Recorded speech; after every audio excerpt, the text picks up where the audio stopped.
আমি দুই চারটে গীতার উপর টুকিটাকি কথা বলি, ও পঞ্চমদেব বলতে অনেক সময় লাগে। সর্বশাস্ত্র ময়ী গীতা, সর্বদেবময় হরি, সর্বতীর্থময়ী গঙ্গা, সর্ববেদময় মনু। গীতার মঙ্গলাচরণ রচিত।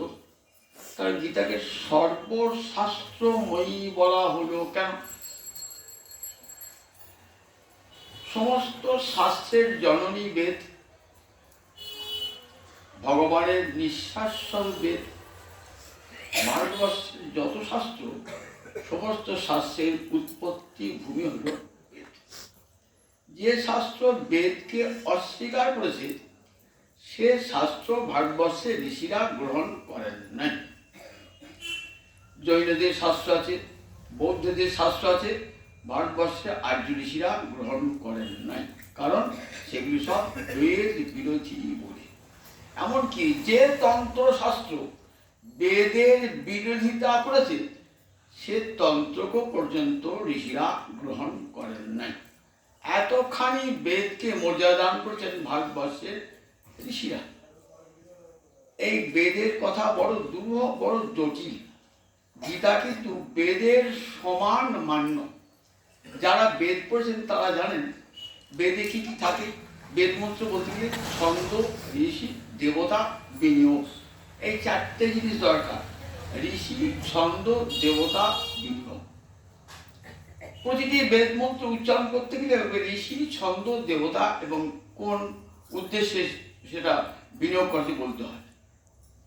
দেখবেন গীতা পড়া আগে অশ্ব ভগবদ গীতা মালা মন্ত্রস্য ভগবান বেদব্যাস ঋষি অনুষ্ঠুপ ছন্দ শ্রীকৃষ্ণ পরমাত্মা দেবতা বলা আছে।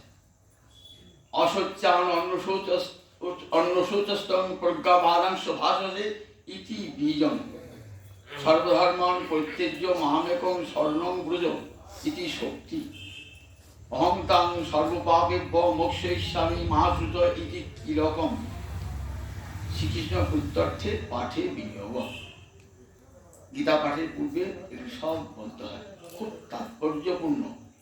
দেখুন যে বেদ সমান মান্য যে গীতা তার প্রমাণ দেখুন। বললেন এই গীতার এই যে মালা মন্ত্র তার ঋষিকে, ঋষি হলেন বেদব্যাস।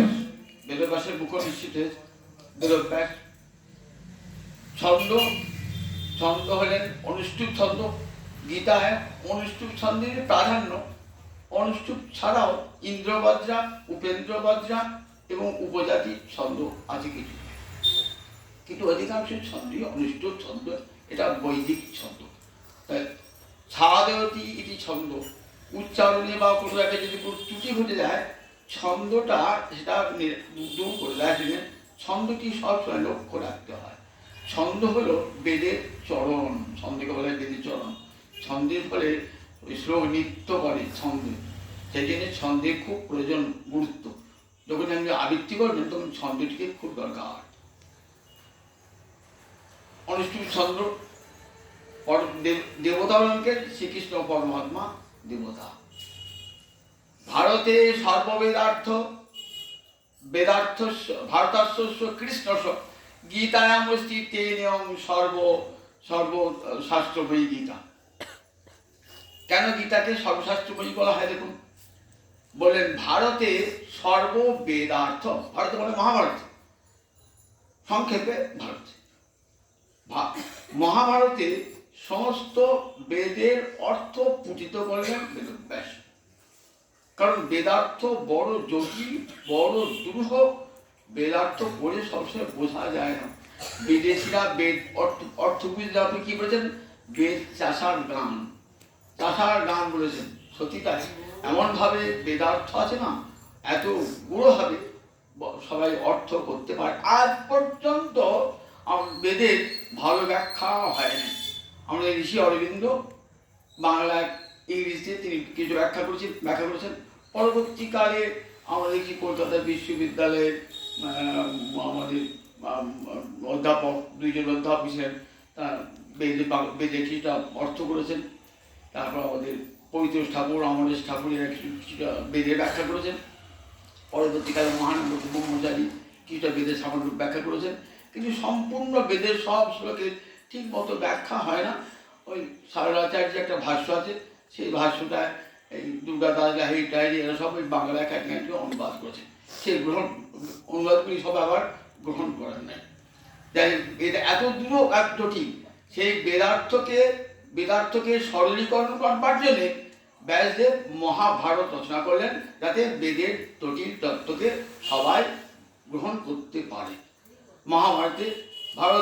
মহাভারত বিশাল, যাহা নাই ভারতে তাহা নাই ভারতী কথাটি বলা হয়। ভারতবর্ষে এমন জিনিস নাই যা মহাভারত নাই, আবার মহাভারতে এমন জিনিস নাই যা ভারতবর্ষ নাই। মহাভারত বলেই ভারত দর্শন হয়ে যায়, মহাভারত বললেই ভারতবর্ষ দর্শন। ভারতবর্ষের ইতিহাস, ভারতবর্ষের ভূগোল, ভারতবর্ষের জ্যোতিষ, ভারতবর্ষের সমাজ ব্যবস্থা, ভারতবর্ষের বর্ণভেদ সব বলা যায় মহাভারতটি বলে। যে রামায়ণ এবং মহাভারত যে পড়ে নাই, সে ভারতবর্ষ সম্বন্ধে চিরকাল অজ্ঞ হয়ে থাকে। এই দুটি সর্বাগ্রে করতে হবে, রামায়ণ এবং মহাভারত দুটি যেন রাজপথ। এই রাজপথ দিয়ে না গেলে রাজার দুয়ারে পৌঁছানো যাবে না। তাই এই রামায়ণ এবং মহাভারত প্রত্যেকের পড়া কর্তব্য। কিন্তু কি দুর্ভাগ্যের বিষয়, আর রামায়ণ মহাভারত স্কুলেও পাঠ্য নেই, আবার কেউ পড়েও না, জানেও না রামকে রাবণকে, জানেও না মহাভারতে কি যুদ্ধ ছিল তাও অনেকেই জানে না। আপনারা এখন আসেন বলে শোনেন, আর তো অনেক কিছু শোনেই না, শুধু জানে না। তা ভারতের সর্ববেদার্থ, মহাভারতে সমস্ত বেদের অর্থ মহাভারতে আছে।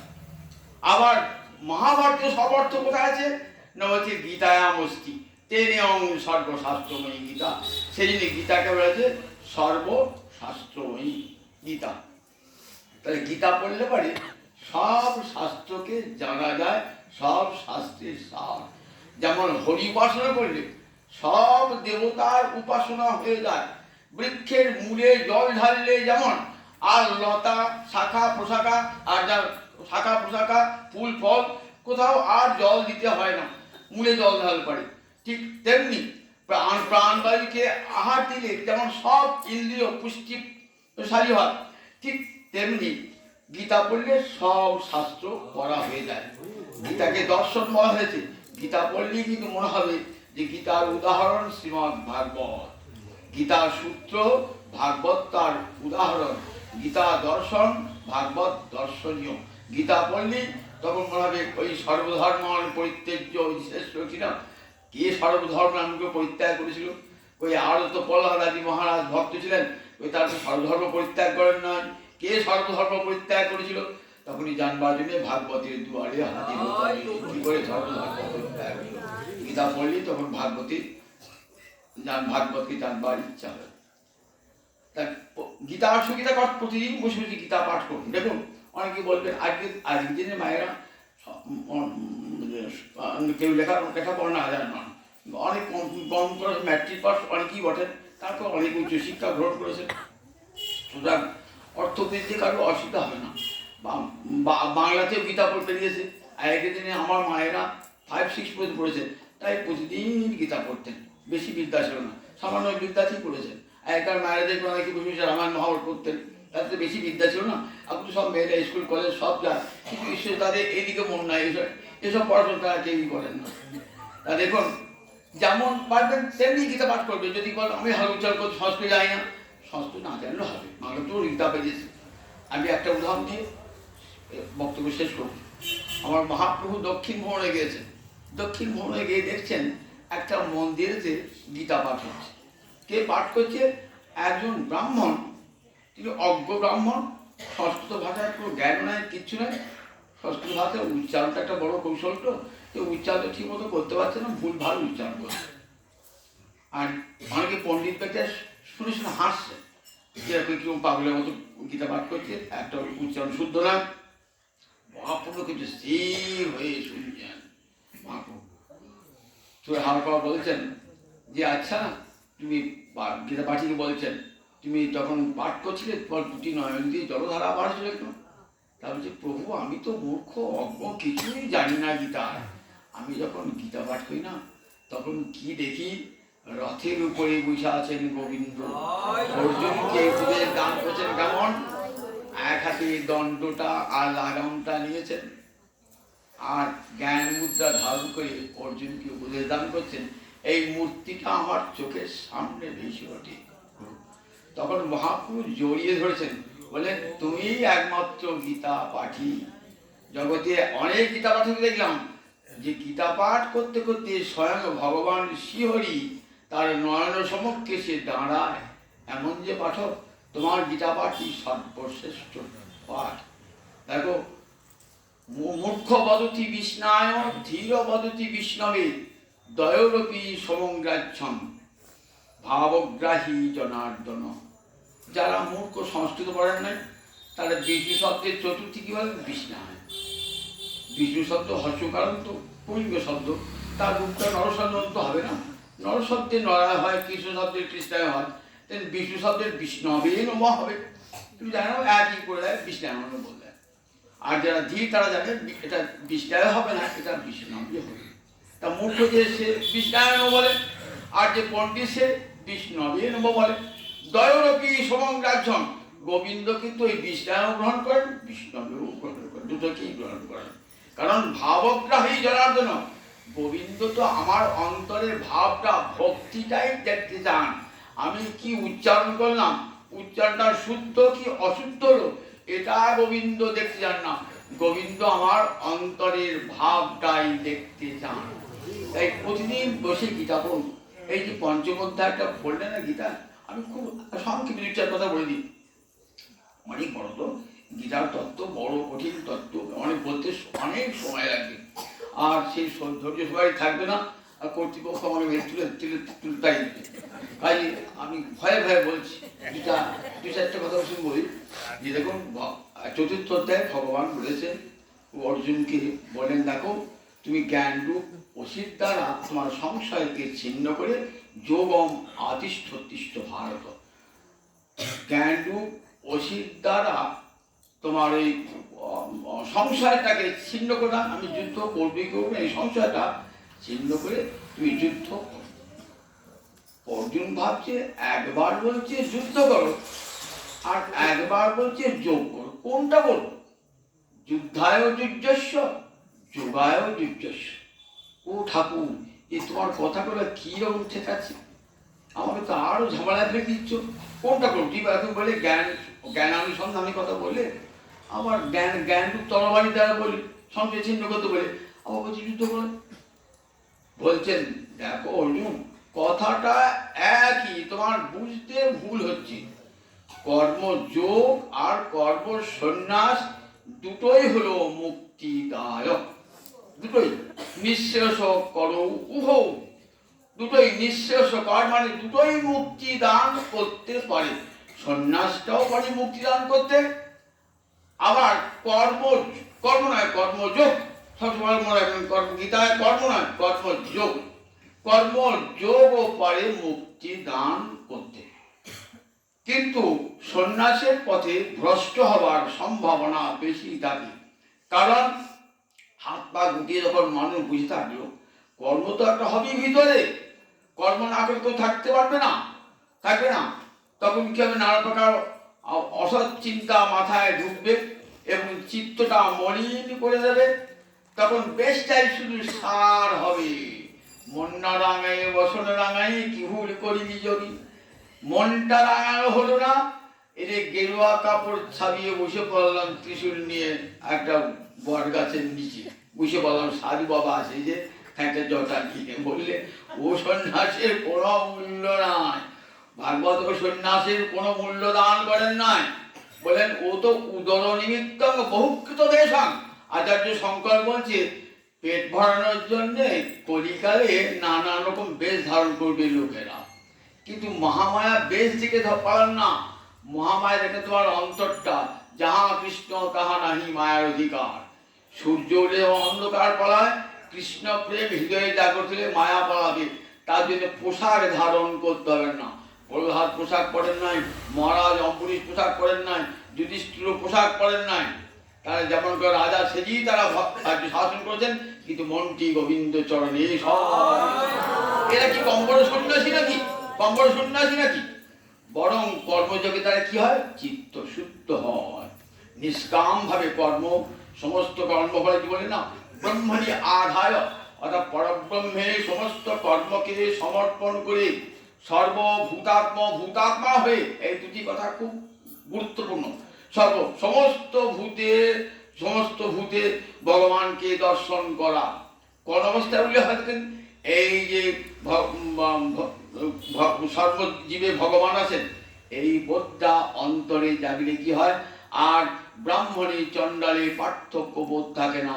একটা ব্রাহ্মণ যে একটা চণ্ডালতায়, একটা মানুষ যে একটা কুকুরতায়, সবার মধ্যে আত্মদর্শন করে নিলে কি মনে হয়, সকলের হিত সাধন করি, সকলের কল্যাণ সাধন করি। কারণ ঈশ্বরের প্রত্যর্থে সব কাজ, সে আমার বড় যোগ্য, যা কিছু হবে ঈশ্বরের প্রত্যর্থে। তয়া হিষিকেশ হৃদি স্থিতেন যথা নিযুক্তস্মি তথা করমি। হে গোবিন্দ, তুমি আমার হৃদয়ে বসে আমাকে দিয়ে যা করাবে তাই করাবো। তোমার কাজ বিশ্ব জুড়ে ভগবানের সৃষ্টিলীলা থাকবে। সবাই যদি সন্ন্যাস করে বিবাহ হয়ে মনে চলে যায়, ভগবানের সৃষ্টিলীলা থাকবে। এই যে সংসারে তো ভগবান এগিয়া, সৃষ্টিলীলা ভগবান এগিয়া। সুতরাং ভগবানের লীলা সহায়ক হবার জন্যে প্রতিটি জীব বলে দেখো কর্ম করবে, কর্ম করতে করতে চিত্ত শুদ্ধ। কেমন করে চিত্ত শুদ্ধ হয় বলে, কেমন করবে? নিষ্কাম কর্ম করবে, কর্তৃত্বের অভিমান আর ফলাকাঙ্ক্ষা বর্জন করে, ফলে শক্ত নিবদ্ধতি। বলেন ফল কামনা থাকলে আসক্তি এবং তাতে বন্ধন আনবে। ফল কামনা যদি না থাকে, সমস্ত কর্ম ফল গোবিন্দে অর্পণ করে নিষ্কাম ভাবে কর্তৃত্ব অভিমান, আমি করেছি, অহংকর্মী কি অহং ন কর্মী, দুটোই বলে সংকল্প, দুটোই কর্তৃত্ব অভিমান আছে। আমি করি এটা অভিমান, আমি করি না এটা তো অভিমান। আমি করি বা করি না কোনটাই আমার অভিমান থাকবে না। এমনি করে যদি কাম সংকল্প বর্জিত হয়ে সমস্ত কর্মফল ভগবান শ্রীহরিতে অর্পণ করে নিষ্কাম ভাবে যদি কর্ম করি, চিত্ত শুদ্ধ হবে। আর চিত্ত শুদ্ধ হলে পরে যে অমৃতত্ব লাভ যেটা সন্ন্যাসে পাওয়া যায়, সেটা এটাতেও পাওয়া যায়। বরং সন্ন্যাসী পথভ্রষ্ট হওয়ার সম্ভাবনা থাকে, কিন্তু কর্মযোগের দ্বারা চিত্ত শুদ্ধ হলে সেটি ভ্রষ্ট হওয়ার সম্ভাবনা থাকে না। এই কর্মযোগের দ্বারা, গীতার কর্ম নয় কিন্তু কর্মযোগ। কর্ম কখন যোগ হয়ে যায়? যখন ভক্তিপূত হয়।